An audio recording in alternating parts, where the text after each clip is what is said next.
It's the beginning of 2023, and who of us have already given up on their 2023 resolutions? Who's already given up on the fact that they can't achieve getting better at money, can't achieve getting better in their diet, their health, their fitness? Who's already given up on those things? Why, when it comes to New Year's resolutions, do we see a failure or a stop as a conclusion? Why in New Year's resolutions do we give up on it so easily and we don't keep persisting? Often the things that we try to change in New Year's resolutions are about making sure that we are better with money, that we are better with our health, that we are better with our fitness. Those things don't just stop, and yet suddenly after our first setback we tend to dive into numb. We run away from things and never hold them back again. So in this quick short video, let's look at how we can change our mindset from away from failure, it means complete stop and diving into numb, to actually getting back on board, resetting, readjusting, restarting, and making sure those things that we actually want to change keep being at the forefront. Just because we ignore them doesn't make them better. Often the reason that we wanted to change was for very good reasons.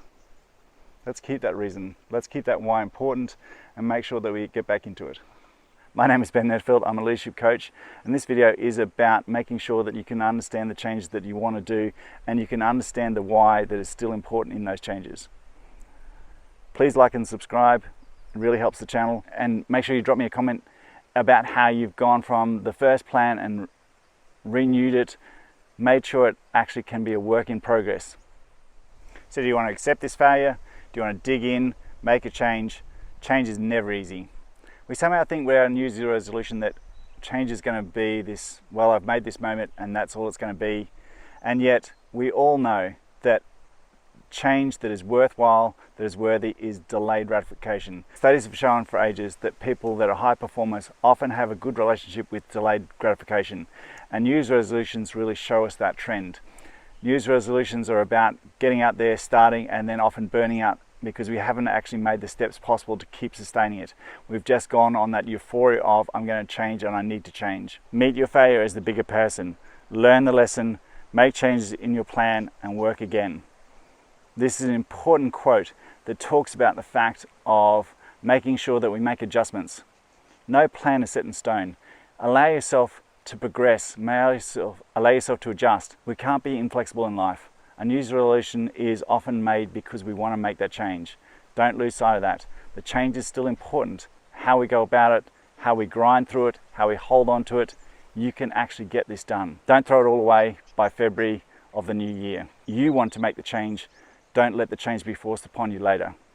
Delayed gratification is all about making sure that you step in for the long run, you overcome, you persist, and you get it done. Small chunks. You can do this. You can still be kind to yourself and you can still get all the things that you want to get done in life through making choices that are sensible to the way that you want to progress and make your changes. So that change and the why we have to change hasn't changed, and yet the way we go about it has to change. So we have to dig in. We have to find that we can accept, we can make accountable to our failures, to make accountable to the fact that this pathway hasn't worked for us, but we can still make the overall change that we want to do. So often when we first go about New Year's resolutions, we have time to do them. And then suddenly we get busier again as the year progresses and things clog in and things make it harder for us to make sure we can give ourselves that moment. And yet this is the very time to adjust, to refocus, to make sure the reason that we're trying to do it still is sustainable. So just because it wasn't as we began it doesn't mean it's not durable. To make it durable, we have to make sure that we can reassess, readjust, refocus, and replan and keep going with that thing. If it is about diet, if it is about fitness, if it is about money, then those three things can't suddenly go away. We're often making those resolutions because they are important to us, because we need to make those changes.